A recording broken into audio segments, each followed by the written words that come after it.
Hai Sobat Bahari, apa kabarnya nih? Semoga Sobat Bahari selalu dalam keadaan sehat dan tentunya semangat dalam menjalani hari ini. Jumpa lagi bersama saya Febri di episode podcast Carlota, kanal obrolan kita. Nah Sobat Bahari, kalau di episode sebelumnya kita sudah membahas tentang peran penyuluh perikanan, di episode kita kali ini kita akan bahas tentang pemain belakang nih, atau dukungan manajerial, atau yang sering disingkat dengan Dukman. Ibarat ikan nih Sobat, Dukman ini adalah siripnya. Kalau nggak ada sirip, tentu ikannya nggak bisa berenang dengan baik. Nah, kita akan membahasnya dengan narasumber kita, yaitu Kepala Subbagian Umum, Ibu Sri Widianti, SPI. Selamat datang, Ibu. Terima kasih, Mbak Febri. Ya, gimana kabarnya nih, Bu? Alhamdulillah sehat. Alhamdulillah, ya. Terima kasih, Bu, sudah menyempatkan waktu untuk hadir bersama-sama dengan kita. Kita bincang-bincang santai nih, Bu, tentang dukungan manajerial. Oke, kita lanjut aja nih, Bu. Silakan, Mbak Febri. Nah, Bu, seringkali kan bagian Dukman ini dianggap sebagai pemain belakang nih, Bu. Menurut Ibu sendiri, seberapa penting posisi Dukman ini dalam mendukung operasional suatu instansi, dalam hal ini yaitu BP3 Bitung? Menurut saya sangat penting ya Mbak Feb ya, karena dukungan manajemen manajerial ini mendukung keberhasilan dari pelaksanaan tugas dan fungsi dari balai itu sendiri. Sedikit saya sampaikan bahwa banyak hal di dalam layanan dukungan manajerial. Yang pertama yaitu layanan umum, layanan perencanaan dan penganggaran internal, layanan organisasi dan tata kelola internal. Selanjutnya layanan kehumasan dan protokoler. Selanjutnya layanan data dan informasi, layanan monef itu juga termasuk dari pelaporan, layanan pengelolaan keuangan, layanan pengelolaan kinerja internal dan layanan perkantoran. Banyaknya Mbak Feb ya. Betul sekali. Kompleks ternyata ya di dalam Dukman ini. Di dalam Dukman itu. Berarti sangat penting ya Bu, sangat Dukman penting. ini dalam menunjang tusi dari balai itu sendiri. Betul Mbak Feb. Oke, selanjutnya nih Bu, bagaimana sih budaya kerja yang dibangun di lingkungan BP3 Bitung ini, khususnya dalam membina hubungan antar pegawai ini Bu? Di setiap awal tahun itu kita BP3 Bitung melakukan dialog kinerja. Jadi dialog kinerja yang pertama itu dilakukan antara kepala balai dengan ketua tim kerja. Di kami di BP3 Bitung ini ada 4 katimja. Yang pertama katimja pelatihan, penyuluhan, yang ketiga pengelolaan sarana dan PNBP, dan yang terakhir saya layanan dukungan manajemen. Jadi ada dialog kinerja antara kepala balai dengan katimja. Selanjutnya akan dilakukan juga dialog kinerja antara katimja dengan tim. Di situ akan dilakukan dialog kinerja apa pekerjaan yang dilakukan dari masing-masing anggota. Akan disampaikan pekerjaannya apa, kesulitannya apa. Jika ada masalah, kita akan mencari bersama-sama bagaimana solusinya. Seperti itu sih Mbak Feb. Oke, yang intinya komunikasi ya Bu ya? Harus ada komunikasi yang efektif, yang baik antara masing-masing katimja juga dengan antara katimja dengan anggotanya. Oke, agar budaya kerja itu dapat tercipta sendirinya ya di balai. Oke, baik Bu Sri. Bagian kepegawaian kan merupakan salah satu yang di bawah Dukmannya ini. Nah, bagaimana sih peran bagian kepegawaian ini dalam menciptakan lingkungan kerja yang sehat, produktif, dan tentunya berorientasi pada pelayanan publik? Kalau itu begini Mbak Feb, lingkungan kerja ya, jadi dalam melakukan perannya, tugasnya, bagian kepegawaian itu dia tidak boleh memberikan perlakuan yang berbeda. Jadi tidak ada pembedaan untuk antara misalkan yang senior dengan junior. Misalkan antara memberikan pelayanan, misalkan untuk yang jabatan fungsional tertentu, kalau di kita kan ada bideswara, ada struktur, ada peranata keuangan. Nah, jadi tidak ada perbedaan antara pemberian pelayanan antara JFT tertentu dengan jabatan fungsional umum. Dan juga misalkan tidak ada juga perbedaan antara pegawai dengan PJLP. Jadi semua diperlakukan sama. Jadi bagian kepegawaian itu harus memberikan pelayanan yang utama bagi semua pegawai, semua ASN yang ada di balai itu sendiri. Berarti lingkungan kerja yang sehat ya Bu. Kalau misalnya untuk yang lingkungan kerja untuk yang produktif? Kalau produktif itu ya kita harus memberikan contoh yang baik. Jadi saya selaku Kasubag Umum harus memberikan contoh ya berkinerja baik, berdisiplin baik, berperilaku baik. Jadi itu akan menciptakan memberikan motivasi kepada seluruh pegawai agar tercipta lingkungan yang produktif untuk bekerja. Bagaimana Bu kalau untuk berorientasi pelayanan nih? Kalau berorientasi pelayanan itu kita harus memberikan pelayanan yang terbaik.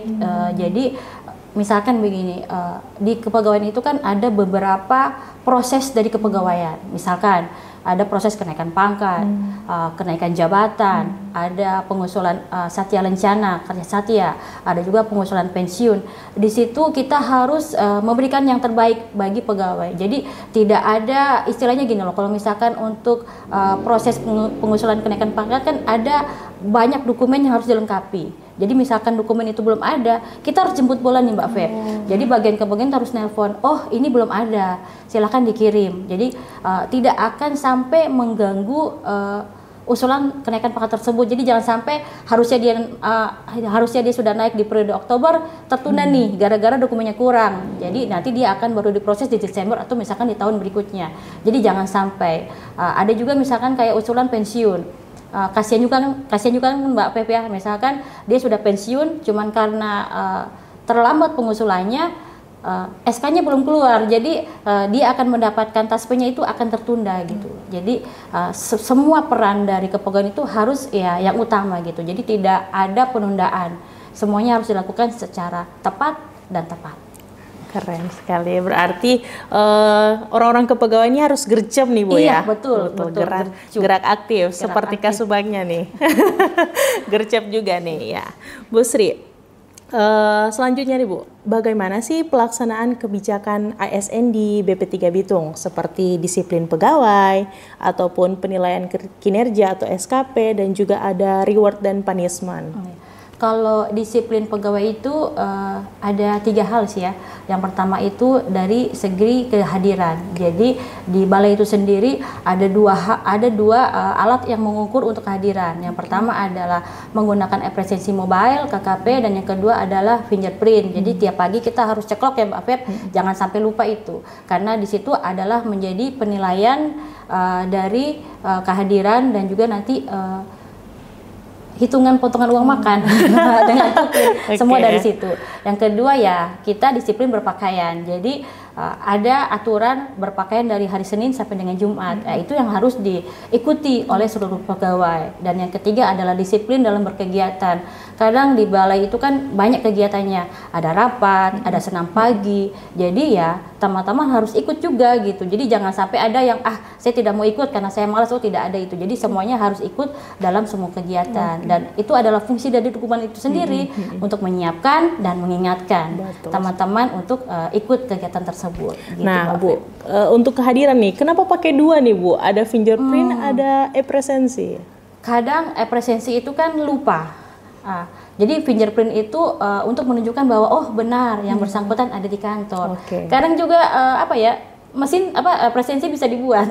Jadi ya kita mengeceknya ya betul yang bersangkutan ada di kantor. Jadi itu memang valid sekali gitu sih. Mungkin kalau misalnya error atau ada jaringan juga. gitu ya. Misalkan tiba-tiba ada internetnya terganggu atau jaringan dari pusat terganggu, ya kita punya backup-nya nih. Mesin fingerprint. Itu untuk disiplin pegawai nih Bu. Gimana kalau tentang penilaian kinerja nih? Penilaian kinerja. SKP. Jadi untuk KKP itu kita melakukan penginputan kinerja itu melalui aplikasi e-kinerja PKN. Jadi setiap tahunnya, setiap awal tahun, setiap pegawai membuat SKP, sasaran kinerja pegawai. Di situ setiap triwulan, setiap pegawai yang PNS ya dengan yang P3K, dia akan membuat rencana hasil kerja, membuat RHK. Di situ dia akan membuat apa sih yang dia kerjakan gitu. Dan setelah itu dia akan menginput data dukung dan realisasi apa yang dia capai kan begitu.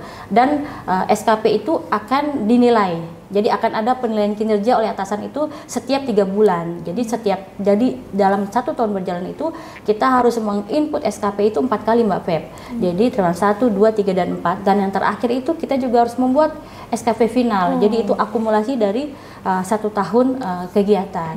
Jadi kami selaku yang mengelola kinerja pegawai itu selalu mengingatkan bahwa ayo kita selalu isi SKP-nya, jangan sampai terlambat. Karena efeknya parah juga sih Mbak Feb ya. Berani kita nggak bikin SKP, kita nggak bisa naik pangkat, kita nggak bisa naik jabatan.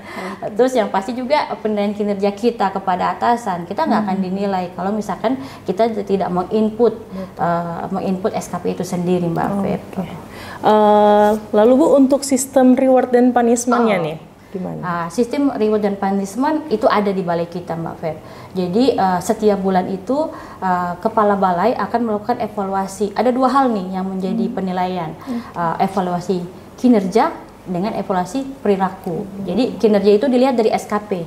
Setiap bulannya jadi kepala balai memonitor apa sih yang sudah dicapai dari setiap pegawainya dan bagaimana perilaku dari setiap pegawainya. Jadi di setiap awal bulan akan dilakukan evaluasi yang sudah dilakukan. Itu juga tercakup juga dengan kehadiran ya. Jadi kinerja itu juga capaian kerja juga dengan kehadiran. Akan diakumulasi, akan dinilai oleh pimpinan siapa yang akan menjadi pegawai terbaik 1, 2, dan 3. Dan biasanya tuh yang nomor 1 itu selalu dapat merchandise gitu. dari ibu kepala balai. Supaya apa? Menjadi motivasi gitu bagi kita semua gitu. Bahwa kita harus bergerak. Bagaimana caranya bisa mencapai pegawai terbaik. Dan saya selalu juga mengingatkan kepada teman-teman yang sudah pernah ya menjadi pegawai terbaik itu harus selalu menjaga kinerjanya dan menjaga perilakunya karena dia sudah menjadikan contoh gitu buat kita semua. Gitu sih Mbak Feb. Keren banget ya. Nah kalau masuk lobi BP3 Bitung ini langsung terpampang nyata tuh. Siapa sih pegawai terbaik? Pegawai terbaik. Ini, gitu. Ibu Sri udah ya? Alhamdulillah sudah. Memang teladan ya. Intinya berarti Dukman ini harus jadi alarm ya di balai ini. Kalau misalnya alarmnya mati, waduh repot nih. Betul Mbak Feb. Ya, Bu Sri, selanjutnya nih Bu. BMN salah satu di bawah Dukman ya Bu ya. Betul. Nah, mungkin ini terkait dengan BMN. Apa yang akan dilakukan kalau ada barang yang sudah tidak terpakai Bu atau sudah dalam tanda kutip rusak berat nih? Biasanya itu kalau misalkan ada dari setiap bagian yang ada barang yang rusak itu pasti dia akan lapor nih. Ibu, ada barang yang rusak misalkan meja atau printer atau AC. Jadi kami punya tim nih Mbak Feb. Kami punya tim BMN, tim pengelola barang milik negara. Kami punya tim itu dia akan mengecek apakah benar barangnya sudah rusak. Apabila sudah rusak kita akan angkat, kita akan singkirkan. Jangan tergabung dengan barang-barang yang masih baik. Nah, setelah itu kita akan menginventarisir dan akan mengubah ya kalau di aplikasi Siman itu mengubah bahwa barang ini dalam kondisi rusak berat. Kalau misalkan masih rusak sedang kita bisa perbaiki. Jadi kita akan ajukan ke PPK untuk diperbaiki. Cuman misalkan memang sudah tidak bisa lagi diperbaiki, itu sudah akan diubah menjadi kondisinya rusak berat dan itu akan kita inventarisir dan kita akan usulkan penghapusannya ke eselon 1 kita, ke sekretariat BPSDMKP di Jakarta, Mbak Feb. Oke, berarti ada proses dan alurnya betul, ya. Ada alurnya. Oke, Bu Sri, kasih tips dong, gimana sih menjaga semangat kerja tim Dukmani agar tetap solid dan konsisten tentunya mendukung visi dan misi BP3 Bitung. Secara kalau Ibu jelaskan tadi kan pasti banyak anggota di bawahnya nih. Dukmani yang paling banyak nih anggotanya. Betul. Gimana tuh Bu? Tips ya, kalau saya sih intinya kita misalkan kerja ya, memberikan perintah kepada tim. Kita juga harus kerja gitu. Jadi kita harus bekerja bersama-sama. Itu rasanya lebih enak dan teman-teman bersemangat. Contoh misalkan kerja bakti. Kalau saya minta tolong teman-teman nyapu, saya juga nyapu juga gitu. Saya tidak akan tinggalkan mereka kalau itu belum selesai begitu. Dan kita itu harus selalu mendampingi. Mungkin kalau kata-kata mengawasi kan terlalu bagaimana ya Mbak Feb ya. Jadi kita harus selalu mendampingi dan selalu mendengarkan misalkan ibu ini kenapa, ibu ini masalahnya gimana gitu. Jadi itu yang akan bisa memberikan solusi. Jadi mereka itu tidak merasa pekerjaan itu menjadi berat gitu. Jadi menjadi ringan. Jadi apalagi kalau kita kerjakan bersama-sama begitu Mbak Feb. Soalnya kalau kalau bilang bagian umum itu kan dari AC sampai WC ya Mbak Feb. Jadi ya memang ya kita ya harus bekerja bersama-sama dan dilakukan dengan ya semangat gitu loh. Jadi tidak ada beban di situ supaya pekerjaannya jadi baik dan yang pasti ya misi balai pelaksana tugasnya menjadi lancar gitu Mbak Feb. Berarti Kasubagnya ini harus gercep juga nih, harus serba bisa nih. Fun fact Sobat Bahari, Kasubag kita nih, wih, melalang buana. Kalau anggotanya turun ke selokan, dia juga turun ke selokan. Hujan-hujanan, memang. Pokoknya kalau mau dilihat ruangan itu saya punya beberapa macam sepatu, Sobat. Ada sepatu yang khusus turun di got, ada yang khusus di lapangan, ada yang khusus upacara. Oh gitu. Jadi ya, istilahnya kita harus bisa di dalam semua keadaan. Situasi dan keadaannya, Bu. Oke, Bu. Masih bisa ditambah nih, Bu? Apa ya? Oke Bu, kalau misalnya dari pihak eksternal nih Bu, akan ada menyurat nih, misalnya minta informasi atau permintaan pelatihan dan lain sebagainya. Gimana sih Bu alurnya nih kalau misalnya ada surat masuk nih dari pihak eksternal?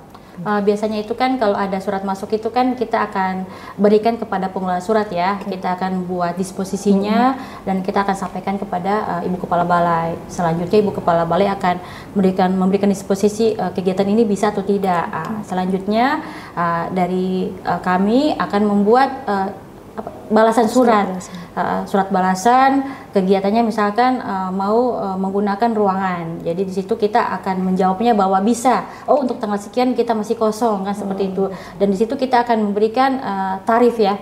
Jadi tarifnya kalau misalkan menggunakan aula tarifnya sekian. Mau menggunakan asrama tarifnya sekian. Seperti itu Mbak Feb. Setelah itu kita kirimkan kepada mereka. Selanjutnya kita akan berkomunikasi lebih lanjut ya. Kira-kira apakah pihak eksternal itu akan jadi gitu melaksanakan kegiatan di kita atau tidak gitu Mbak Feb. Berarti ada alurnya ya, ada alurnya tetap. Tetapi tetap akan dibalas atau ditindaklanjuti. Dan enaknya sekarang itu kan ya tidak perlu datang ya membawa surat, kirim saja PDF. Oh gitu. Kirim saja PDF, kami juga akan kirim lagi selanjutnya. Dan kita selalu memberikan layanan yang prima ya. Jadi misalkan butuh nih fasilitasnya apa saja, kita akan kirimkan gambar, kan begitu. Kita akan kirimkan gambar fasilitas yang akan digunakan. Iya. Gitu, ini kan sekarang era digital ya Bu ya. Betul. Apalagi sosmed kita di bawah teman-teman humas ini, aduh sangat-sangat. Tetap di bawah Dukman Bu. Iya, sangat-sangat bagus. Iya, oke, Bu Sri, mungkin sekian bincang-bincang kita nih tentang Dukman. Sangat menarik ternyata pemain belakang kita nih. Ya, Sobat Bahari, demikianlah episode podcast kita tentang dukungan manajerial kali ini. Saya Febri dan Ibu Sri pamit. Sampai jumpa kembali dalam episode podcast kita selanjutnya. Dadah. Terima kasih.